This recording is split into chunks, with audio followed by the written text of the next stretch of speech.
South Eastern Zimbabwe lies a 15th century royal compound known as Great Zimbabwe. It was the capital of a trading empire and home to at least 25,000 people.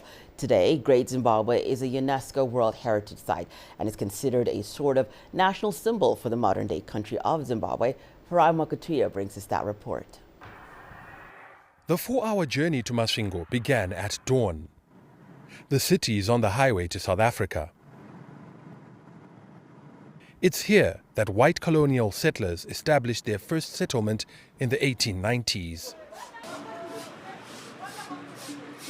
Reminders of that period are still here, but it's the relics of an older community that have made Masvingo famous.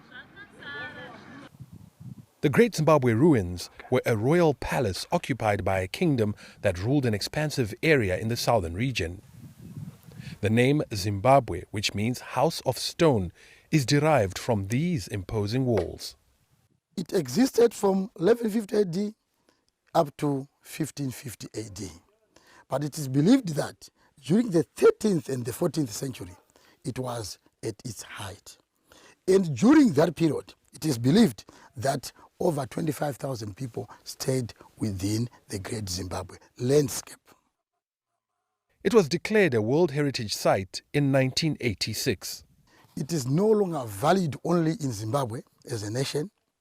It now is a heritage site which is also valid within the region and within the international community. It is not only a gift to Zimbabwe, but it is a world gift. 85% of the dry walls have been kept in their original state. The great enclosure, with its 6-meter-high walls and an 11-meter-tall conical tower, is the most recognizable feature. All these walls that we have been witnessing, they were built for the social class or the elite group, those who were immediate members of the king. But also the king was on top of the hill. The great enclosure, this structure was also for the first wife, and the king had more than 200 of them. There are 4 entrances into this great enclosure, and people used a different one depending on their status. One, which led into the secret passageway, was reserved for the king. It was designed to protect the king when he ventured from his perched hill complex. From up here, the king had a bird's-eye view of the 725-hectare city below, which was bustling with activities, including trade with Arabs and Portuguese, farming, and gold mining. Today, the ruins remain economically important, enthralling thousands of visitors annually.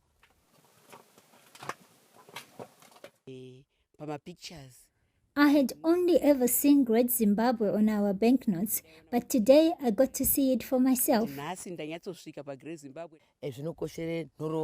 It's important that we preserve this so our children and their children will know where we came from.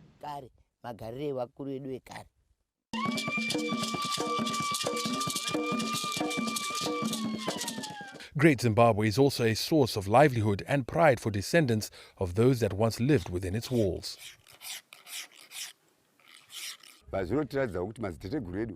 Our ancestors were wise, even more superior than other civilizations. Because where others used bricks and mortar, our ancestors broke rocks into stones and made such sophisticated structures.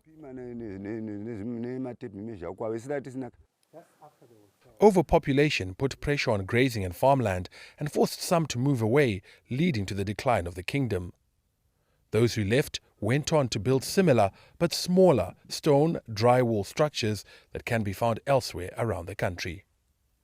Farai Mwakatuya, CGTN, Masvingo, Zimbabwe.